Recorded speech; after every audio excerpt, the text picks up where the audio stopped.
Dictation start होगी 5 second बाद।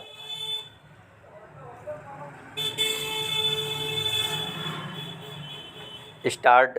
भाइयों, भूगोल, पर्वत और समुद्र ने भारत के स्वरूप का निर्माण किया है।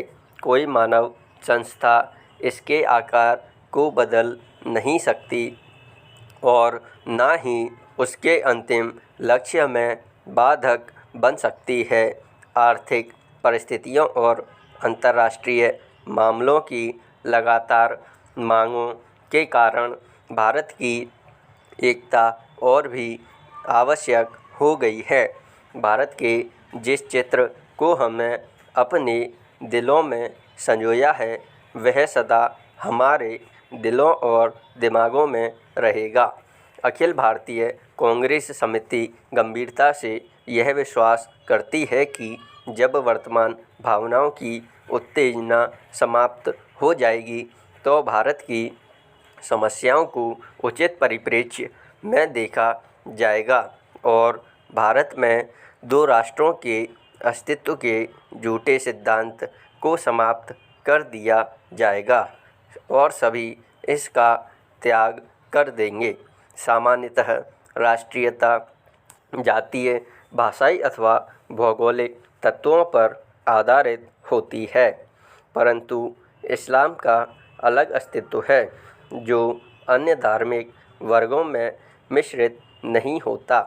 55 वर्ष की स्वतंत्र धर्मनिरपेक्ष राष्ट्रीयता के बाद आज भी कई जिम्मेदार मुस्लिम नेता यह दावा करते हैं कि मुसलमान अलग राष्ट्र है।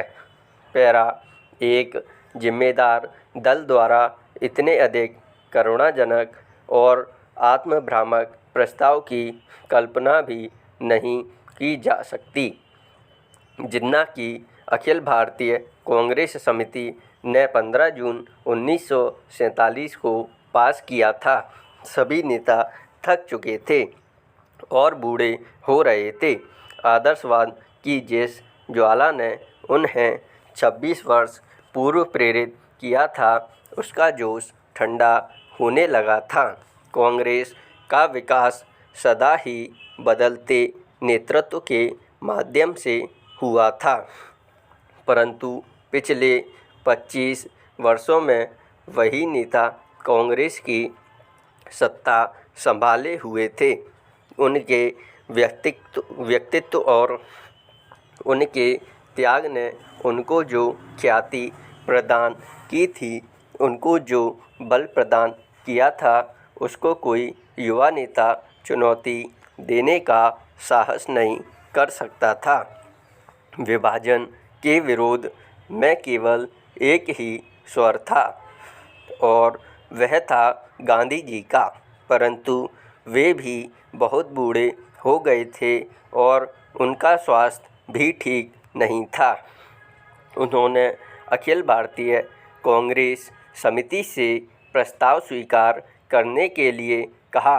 यदि वे नई कार्यकारिणी समिति और नई अंतरिम सरकार के लिए नए नेता नहीं चुन सकते, प्रस्ताव को पहले कार्य समिति ने पास किया।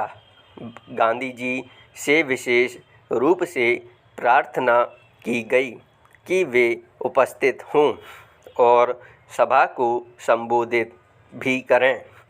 लेखक अखिल भारतीय कांग्रेस समिति की बैठक में उपस्थित था। गांधी जी का भाषण स्पष्ट रूप से उनके दुख का द्योतक था। उन्होंने कहा कि उनके विचार सर्वविदित हैं, फिर भी उन्होंने अखिल भारतीय कांग्रेस समिति को प्रस्ताव पास करने की सलाह दी। उन्होंने कहा कि अखिल भारतीय कांग्रेस समिति को इसे रद्द करने का अधिकार है, परंतु किसी ने इसका उत्तर नहीं दिया। उस समय ब्रिटेन भारत से चले जाने के लिए और अपनी साम्राज्यवादी धाक छोड़ने के लिए बहुत उत्सुक था। अब यह बोझ उनके लिए बहुत भारी हो गया था। एशिया के राजनीतिक पुनरुत्थान की उठती हुई लहर को नियंत्रित करना था। पूर्णविराम, स्टॉप।